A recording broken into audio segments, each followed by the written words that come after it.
Керамичните дискове и накладките, които обслужват керамичните дискове, не са като конвенционалните метални дискове. Съответно, при тях не се получава ръб.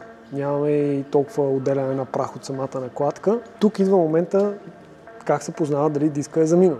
Всъщност трябва да се свали диска. Хубаво е през всичките тези дупки да се издуха въздуха, защото все пак се насъбира вътре прах, след което диска се мери. Почти на всеки диск си има някакво минимално тегло. Ето, примерно на този пише минималното тегло, че е 5982 грама.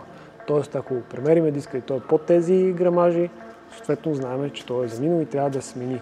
Животът на една керамична спирачна система, каквато е тази, е доста по-голям от конвенционалните дискове. Дори и да караме на писта, дори и да ги товариме супер много, това не е проблем. За това са сметнати и измислени, като цяло живот е по-голям.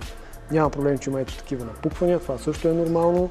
Хубаво е този тип спирачки керамичните, когато колата не е загряла, да си има едно на ум, защото не спира по най-добрия начин. Всъщност тези спирачки работят най-добре, когато загряват все повече. Като много от автомобилите, особено спортните, при студен старт и каране държат накладките леко прибрани към дисковете, за да се отдели топлина, за да могат да загреят и да влезат бързо в работна температура. Така че това са няколко мита и легенди за керамичните дискове. Трябва да се внимава как се борави с тях. Не може да напълвате и да натискате с отверки, лостове, щанги или каквото или да било, защото са крехки. Те са изключително здрави, но при директно натискане в дадена точка има вероятността да се изчупат, което е проблем и трябва да се сменят. А са скъпи.